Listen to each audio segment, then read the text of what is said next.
मौलाना अरशद मदनी ने press conference करके अयोध्या फैसले से मुतल्लिक अमन व अमान की अपील की। मौलाना अरशद मदनी ने कहा, हिंदू मुस्लिम इत्तेहाद मुल्क के लिए जरूरी है। ये मुल्क हमारा है, जो भी फैसला आएगा हम उसे कबूल करेंगे।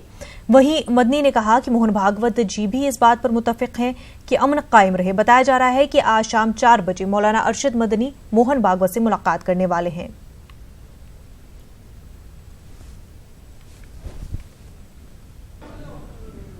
इस वक्त जो मसाइल मुल्क के अंदर हैं उनमें सबसे अहम मसला बाबरी मस्जिद का है, जिसके ऊपर बहस मुकम्मल हो चुकी और फैसला आना बाकी है। अभी गुज़िश्ता दिनों के अंदर आसाम में NRC का मसला था, जिसमें जमीयत उलमा हिंद ने आगे बढ़कर बहुत लंबी लड़ाई लड़ी है और उसके अंदर बड़ी हद तक हमको कामयाबी हुई है। बाबरी मस्जिद के मसले पर जिस दिन से सूरत हाल मुल्क की आज़ादी के बाद खुसूसियत से वहाँ रामलल्ला की मूर्ति रखने का मसला पेश आया, जमीयत उलमा हिंद इस सिलसिले के अंदर सड़कों पर नहीं आई, बल्कि उसने ये फैसला किया कि हमें कानूनी लड़ाई लड़नी है। वो लड़ाई अगरचे बहुत लंबी हो गई और 70 साल गुजर गए, लेकिन अब ये मसला सुप्रीम कोर्ट के अंदर आया। सबसे पहले सुप्रीम कोर्ट में जाने वाली जमात जमीयत उलमा हिंद थी, जो बेहतरीन से बेहतरीन वकला की खिदमत हो सकती थी। जमीयत उलमा हिंद ने उसको हासिल किया और उसके ऊपर बेहतरीन बहस की। मसला कानूनी मिल्कियत का है कि ये मस्जिद जो 400 साल से मस्जिद है, हम कहते हैं, जिसको गिरा दिया गया, क्या हक़ के मिल्कियत मुसलमानों का है या मुसलमानों का नहीं है। ये एक बहस हुई जो मुकम्मल हो गई। हमें इंतज़ार है कि सुप्रीम कोर्ट की जो कानूनी बेंच है वो क्या फैसला करती है। हमें लगता है कि ये फैसला हमारे हक़ में आएगा। जमीयत उलमा हिंद सबको ये मशवरा देती है कि वो कानून का एहतराम करें। बीजेपी लीडर मोहसिन रजा ने आज मौलाना सलमान नदवी से मुलाकात की। दोनों के दरमियान अयोध्या मामले पर काफी देर तक गुफ्तगू हुई।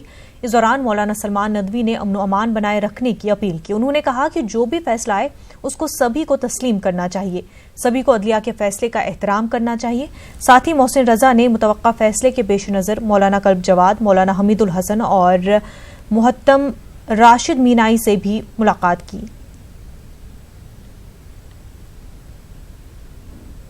मेरा तो ये मिशन है कि सबसे ज़्यादा जिस चीज़ पर तवज्जो देनी चाहिए वो किसी मुल्क में अमन है, सलामती है, शांति है, मोहब्बत का माहौल है, भाईचारे का माहौल है। ये रहता है दुनिया के किसी भी खित्ते में, किसी भी मुल्क में, तो एतमाद होता है और उसके नतीजे में फिर काम होते हैं। लोग जो है खुली फ़िज़ा में तरक्की करते हैं। इसलिए कोई भी मसला हो, मस्जिद का हो, मंदिर का हो या पर्सनल लॉ का हो, जो भी मसला हो उसको आपस में मिलकर हल करना चाहिए और उसमें देखना चाहिए कि हमारे माशरे और सोसाइटी और समाज की ज़रूरत क्या है। अगर कहीं पर कोई जुल्म है तो उससे ख़त्म होना चाहिए और अदल व इंसाफ की कोशिश होनी चाहिए। तो बहरहाल जहाँ तक मसला है मंदिर और मस्जिद का, बड़ा पुराना हो गया है और बड़े वाक़यात गुजर चुके हैं। अब सबसे ज़्यादा जो ज़रूरत है वो इस बात की ज़रूरत है कि हिंदुओं, मुसलमानों, जितने भी मजहब के लोग हैं, सब इस तरह रहें जैसे एक परिवार के लोग होते हैं। और अब बात महाराष्ट्र की सियासत की। यहाँ अमन चैन की दुआ करने आए।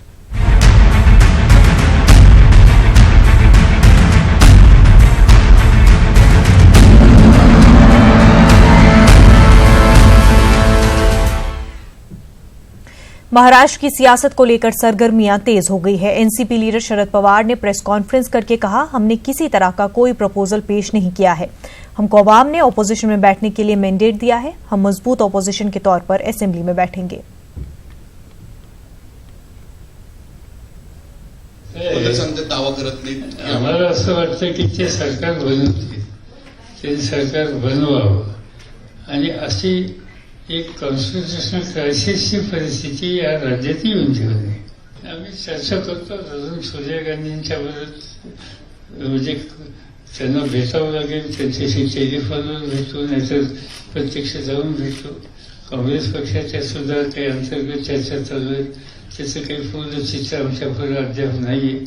बघूया एक 2-3 दिवसात काय काय होतं. महाराष्ट्र की राजनीति अब भी शरद पवार के इर्द गिर्द ही घूम रही है, यानी कि शिवसेना को अगर सत्ता में आना है तो शरद पवार का समर्थन लेना जरूर है. अब देखने वाली बात यह होगी, जब शरद पवार ने ये साफ कर दिया है कि जनता ने उन्हें विपक्ष में बैठने का जनाधार दिया है, तो ऐसे में वो विपक्ष की भूमिका निभाएंगे. लेकिन कहीं न कहीं ये संकेत जरूर दिए हैं कि महाराष्ट्र की राजनीति में कुछ भी हो सकता है. अब देखने वाली बात यह होगी, क्या शिवसेना बाकायदा बीजेपी के साथ जाती है या फिर एनसीपी का समर्थन लेती है. क्या बीजेपी शिवसेना को मना पाती है, क्या महायुति में एक बार फिर गठबंधन की सरकार बन पाएगी, ऐसे कई सवाल उठ रहे हैं. अब देखने वाली बात यह होगी कि आने वाले 24 घंटे सभी राजनीतिक दलों के लिए काफी महत्वपूर्ण होगा, खास करके बीजेपी और शिवसेना के लिए. मुंबई से अविनाश लुंडे के साथ वसीम अंसारी, न्यूज 18. दिल्ली में पुलिस और वकीलों के बीच तनाजा बढ़ता जा रहा है. पुलिस एहलकारों के बाद आज वुकला मुजाहरा कर रहे हैं. साकेत कोर्ट में वुकला ने सदर दरवाजे को बंद कर रखा है. वहां कामकाज ठप है. जराये के मुताबिक रोहिणी अदालत में एक वकील ने खुदकुशी करने की कोशिश की. वुकला इंसाफ की मांग कर रहे हैं. मुजाहिरों के बीच निचली अदालतों में वुकला की हड़ताल भी जारी है. 2 नवंबर को 30 हजारी कोर्ट में वुकला और पुलिस के बीच झड़प के बाद ये मामला हर गुजरते दिन के साथ तूल पकड़ता जा रहा है. दिल्ली के साकेत कोर्ट में हंगामा जारी है. इस दौरान साकेत कोर्ट के वकीलों से हमारी नुमाइंदा रचना ने खास बातचीत की. दिल्ली पुलिस और वकीलों के बीच 2 नवंबर से जिस तरीके की तनाव देखने के लिए मिल रही है, एक तरफ दिल्ली पुलिस के परिवार वाले, दिल्ली पुलिस के जो लोग हैं वो प्रदर्शन कर रहे हैं और एक तरफ जो वकील हैं वो भी प्रदर्शन पर उतरे हुए हैं. तो दोनों ही पक्ष अपना अपना प्रदर्शन कर रहे हैं. आज हम साकेत कोर्ट में पहुंचे हैं जहां पर वकीलों ने अपनी स्ट्राइक कर रखी है. बाहर जो लिटिगेंट्स हैं उनको अंदर नहीं आने दिया जा रहा है. क्या कुछ मामला है, हम साकेत कोर्ट के जो वकील हैं, जो अधिवक्ता हैं, उन्हीं से बात करेंगे. सर, आज जिस तरीके से कल जो पुलिस वाले हैं उन्होंने प्रदर्शन किया, आज साकेत कोर्ट हो, रोहिणी कोर्ट हो, 30 हजारी कोर्ट हो, वहां पर जो वकील है वो भी प्रदर्शन कर रहे हैं. तो क्या कुछ इस प्रदर्शन से आप लोग कहना चाहते हैं? देखिए, पहले तो मेरी मीडिया से एक निवेदन है कि जो मीडिया वकीलों की छवि को दिखा रहा है ना, मीडिया में गलत छवि दिखाई जा रही है. वकीलों की छवि नहीं है. मैं 27 साल से वकील हूं. मैंने और आपने, मीडिया ने आज तक ये कहीं देखा है कि किसी वकील ने किसी गलत आदमी को पीटा हो? पुलिस की सैकड़ों घटनाएं मैं बता सकता हूं कि इन्होंने, जो कस्टडी डेथ भी होती है, आम पब्लिक को पीटते भी हैं, आम पब्लिक को इलीगल डिटेंशन भी रखते हैं और इनकी दादागिरी बढ़ती जा रही है. हमारी डिमांड क्या है? हमारी डिमांड ये कि हमारे वकील भाई के गोली लगी है, ये एडमिटेड है. उसके बाद जिसने गोली मारी उसका नाम भी निकल के आ गया. पुलिस भी मान रही, इस आदमी ने गोली मारी. हम चाहते हैं उसको अरेस्ट कर लें. हमारी क्या इलीगल डिमांड है? हम उन डिमांडों को लेकर बैठे हुए हैं. हमारी डिमांड पूरी हो जाए. कल हम सारे वकील भाई अपने साथी सारे कोर्ट में वकालत करना चाहते हैं. अगर हम पुलिस के पक्ष की बात करें तो उन लोगों का कहना है कि हमारे साथ वकीलों ने मारपीट किया. क्या वो उचित था? नहीं, देखिए, जो भी मारपीट किसी की तरफ से हो वो गलत है. ठीक है. मैं एक इसमें छोटा सा एक आपको बताऊंगा. जैसे हमारे सेक्रेटरी साहब ने कहा कि आपके अगेंस्ट में अगर कोई बात होती है, मीडिया के अगेंस्ट में, आप लोग इकट्ठे होते हैं कि नहीं होते हैं. So it's same with us. हम अपने, जो कि गलत हुआ, उन्होंने गोली मारी, सो हमारी सिर्फ यही डिमांड है कि वो पुलिस ने गोली मारी तो उसको अरेस्ट किया जाए. लेकिन एक बात मैं जरूर पूछना चाहूंगी कि यहाँ पर जो मीडिया वाले आए उनके साथ भी अधिवक्ताओं ने बदसलूकी की, क्या वो जायज था? नहीं, हमारे यहाँ पे कोई भी ऐसी घटना नहीं है कि किसी भी मीडिया भाई के साथ किसी तरह की कोई घटना यहाँ पे घटी हो. जो कल दिल्ली पुलिस के लोगों ने या उनके परिवार के लोगों ने जो प्रोटेस्ट किया, उनका कहना था कि एक पक्ष की बात सुनी जा रही है क्योंकि उनके यहाँ तो निलंबन हुआ, लेकिन वकीलों ने जिस तरीके से मारपीट की या जो भी बात हुई वहां पर, उनकी तरफ कोई एक्शन नहीं लिया गया. उस पे मैम आप क्या कहना चाहेंगे? शुरुआत तो मैडम उन्होंने ही करी थी ना. उन्होंने एफआईआर उसमें हो चुकी है. उन्होंने वो भी गलत सेक्शन में एफआईआर उन्होंने हमारे खिलाफ कर दी है और वो अपनी तरफ से जो उनकी पावर है वो यूज कर रहे हैं. तो जुडिशियल कमीशन की, जब उनके ऊपर जुडिशियल कमीशन बैठा है, उसके बावजूद वो एफआईआर कर रहे हैं, मतलब गलत कर रहे हैं. अगर हमारे यहाँ के साकेत के एडवोकेट के खिलाफ एफआईआर कर दी है उन्होंने. कल हाईकोर्ट को भी उन्होंने नहीं माना. मैडम 30 हजारी में चैम्बर्स में लेडीज के ऊपर भी काफी मारपिटाई की है इन्होंने. तो इन्होंने काफी मारपीट हुई है वहाँ पर. इसका मीडिया ने कहीं कुछ भी नहीं दिखाया है। वांटेड लोग भी आए हुए थे आज, जिनके कपड़ों पे भी दिल्ली पुलिस लिखा हुआ है। वो लोग यहाँ पे नारकी क्रिएट करना चाहते हैं, वो चाहते हैं यहाँ झगड़ा हो जाए। लिटिगेंट्स कोई नहीं कुछ कर रहा। वो लोग चाहते हैं कि वकील इनका सिंह बदतमीजी करे, पर हम लोगों ने ऐसा कुछ भी नहीं करा। हाथ जोड़ के बोल रहे थे कि आप लोग चले जाइए, इससे हमने कुछ भी नहीं बोला। वो चले गए। गेट पर दिल्ली पुलिस के ही बंदे हैं, वहाँ लिटिगेंट्स हमारे किसी भी लॉयर का कोई भी क्लाइंट नहीं खड़ा हुआ। हमने रिक्वेस्ट एक चीज और सर, एक लास्ट प्रश्न और पूछना चाहूंगी कि रोहिणी कोर्ट में एक अधिवक्ता ने अपने ऊपर केरोसिन डालकर सुसाइड करने की कोशिश की, तो वो कितना जायज है? इस तरीके की चीजें कहीं ना कहीं वायलेंस को बढ़ाती है। सरकार और प्रशासन आगे जवाब क्यों नहीं दे रहा कि निहत्थे वकीलों के ऊपर गोली चली? आज तक अभी सरकार की तरफ से कोई बयान नहीं आया, किसी प्रशासन ने कोई आश्वासन नहीं दिया, तो वकीलों में रोज बढ़ता जाएगा। हमारे भाई के आईसीयू में कल एलजी ने तो बोला कि जिनके गोली लगी है, जिनके जो लोग घायल हुए हैं, उनका पूरा इलाज और पूरी सारी व्यवस्था इलाज तो हम करा रहे हैं। इलाज तो बार काउंसिल ऑफ दिल्ली करा रही है। इलाज काफी नहीं है, हमें उनका इलाज तो ये है, इलाज तब होता जब जिन्होंने गोली मारी है उनको अरेस्ट करके अरेस्ट करते। तो यहाँ पर तमाम अधिवक्ताओं की बात हमने सुनी, पुलिस पक्ष की बात भी हमने सुनी। पुलिस पक्ष का कहना है कि जो निलंबन किया गया है वो निलंबन वापस लिया जाए, लेकिन अधिवक्ता कह रहे हैं कि जिस पुलिस वाले ने गोली चलाई उसको अरेस्ट किया जाए, और वो शांतिपूर्ण अपनी बात को इसीलिए सबके सामने रख रहे हैं। और उनका ये भी कहना है कि जो लिटिगेंट्स है वो भी हमारे ही हैं और उनकी भलाई के लिए ही इस तरीके के कदम उठा रहे हैं। जजेस से भी हमने बात की है, लेकिन सिर्फ और सिर्फ हमारी मांग एक है कि जिसने गोली चलाई है उसको कहीं ना कहीं सबसे पहले अरेस्ट किया जाए। कैमरा पर्सन जगदीश गौतम के साथ रचना, न्यूज 18 दिल्ली। वज़ीर-ए-आज़म नरेंद्र मोदी की सिफारती काविशों से मुल्क के हज कोटे में 30,000 का इजाफा हुआ है। मरकजी हज कमेटी के पास 1,40,000 का कोटा है। इसके बावजूद मरकजी हज कमेटी को अभी तक सिर्फ 1 लाख के करीब ही दरख्वास्त फॉर्म मौसूल हो पाई हैं। दरख्वास्त फॉर्म भरने में 5 रोज का वक्फा बाकी होने के बावजूद आज़मीन हज में अदम दिलचस्पी देखी जा रही है। इसके पीछे दरख्वास्त फॉर्म सिर्फ ऑनलाइन तरीके से जमा करवाने के अलावा दीगर वजूहात भी मानी जा रही हैं।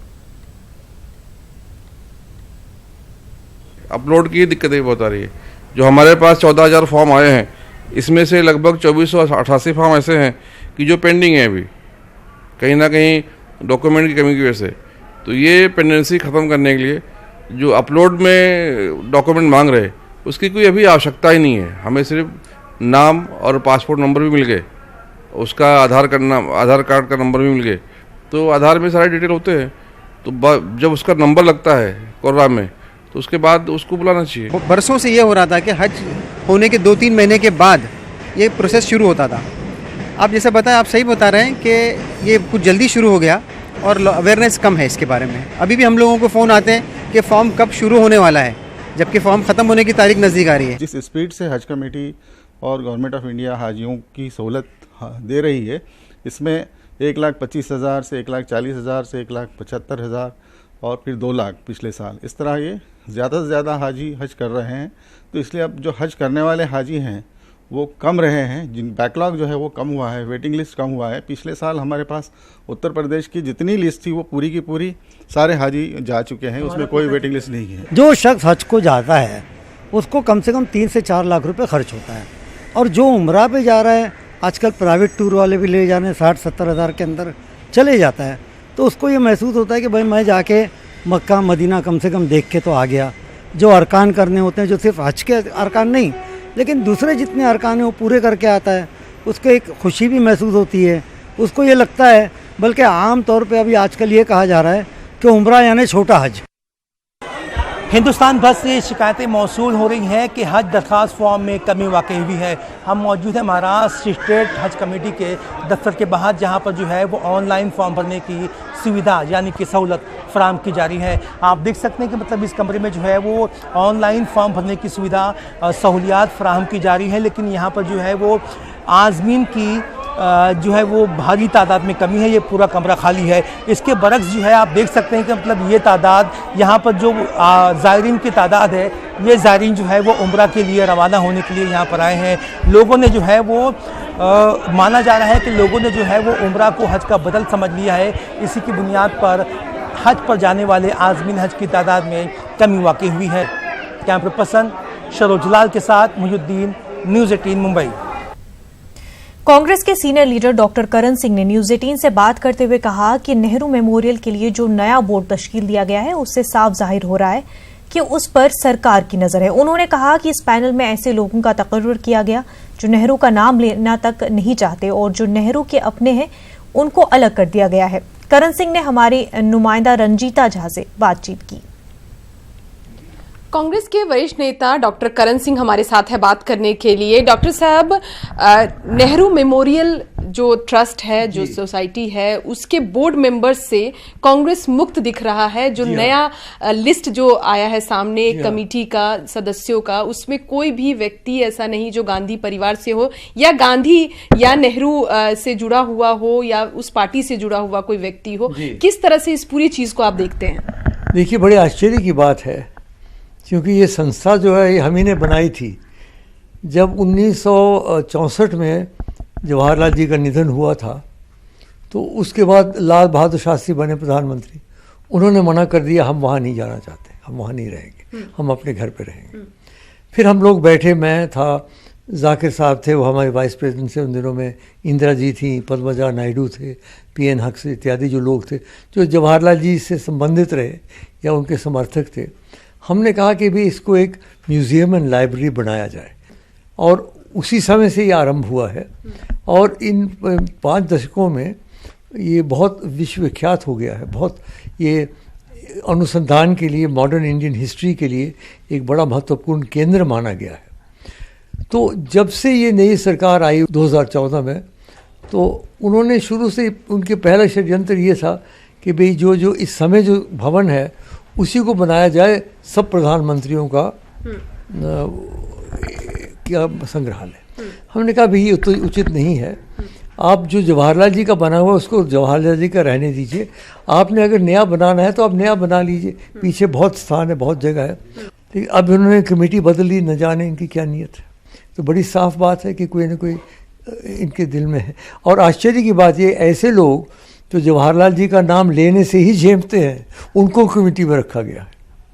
और हम लोग जो जवाहरलाल जी को हम अपना गुरु मानते हैं और हम लोग जो उनके प्रशंसक हैं, हम सबको अलर्ट कर दिया है। तो उसमें कोई ना कोई तो मुझे लगता है उनकी नीयत होगी। नहीं, हमारे समय में अगर आप देख लें, कोई मंत्री गण नहीं होते थे, बुद्धिजीवी लोग होते थे, जो विद्वान थे, जो इतिहासकार हैं इत्यादि, इस किस्म के लोग होते थे। ये तो बिल्कुल ही सियासी बना दिया उन्होंने कि जैसे कोई सियासी इदारा है। ये सियासी इदारा नहीं है, इंटेलेक्चुअल सेंटर है, ये एकेडमिक सेंटर है। इसमें ऐसा नहीं करना चाहिए, तंग नजरी नहीं रखनी चाहिए। धन्यवाद। तो साफ तौर पर डॉक्टर करण सिंह का ये कहना है कि जो ये नया बोर्ड मेंबर्स बना है, इस पर सरकार की नज़र है और जिस तरह से सरकार ने इस पर फैसला लिया है या जो कमेटी बनाई है, ये पूरी तरह से सियासी है, ये नहीं होना चाहिए। इसमें कई लोग ऐसे भी हैं जो नेहरू का नाम लेने से भी हिचकते हैं, लेकिन ऐसे लोगों को भी इसमें शामिल किया गया है। कैमरा पर्सन सत्यप्रकाश के साथ रंजीता झा, न्यूज़ 18 नेटवर्क। लद्दाख के लेफ्टिनेंट गवर्नर राधाकृष्ण माथुर ने आज नई दिल्ली में मरकजी वजीर सयाहत प्रहलाद पटेल से मुलाकात की। मरकजी वजीर की रिहाइशगाह पर हुई मुलाकात के दौरान लद्दाख में सयाहत को फरोग देने के मामले पर गुफ्तगू की गई। बाद में लद्दाख के LG ने कहा कि मरकजी वजीर से सयाहती अमूर पर तबादला ख्याल किया गया है। उन्होंने कहा कि इलाकाई लोगों से बातचीत के बाद ही लद्दाख के सयाहती मंसूबे को हतमी शक्ल दी जाएगी। आज मीटिंग का उद्देश्य यही था कि लद्दाख में टूरिज्म किस तरह से, किस पैटर्न पर डेवलप करा जाए और भारत सरकार उसमें किस तरह से, टूरिज्म मिनिस्ट्री किस तरह से सहायता कर सकती है। नहीं, कॉन्क्रीट इस स्टेज पे बोलना बड़ा मुश्किल है, क्योंकि जो भी टूरिज्म में होगा वो वहाँ पर जो लोग हैं लद्दाख में उनके साथ सोच विचार करके होगा। ये एक प्रिलिमिनरी डिस्कशन है कि हमारी पॉलिसीज़ ब्रॉडली क्या होनी चाहिए, क्या टूरिस्ट डेस्टिनेशन डेवलप करने चाहिए, किस तरह से डेवलप करने चाहिए। लेकिन ये एक इनिशियल सोच है, उस सोच को अब रिफाइन करना पड़ेगा, क्योंकि लोग क्या चाहते हैं, टूरिस्ट ऑपरेटर्स क्या चाहते हैं, पॉलिटिकल लीडरशिप वहाँ पर क्या चाहती है, उनसे बातचीत करके उद्देश्य ये है कि हम ठीक करें कि अगले 5 साल, 10 साल, 15 साल में हम किस दिशा में प्रगति करेंगे।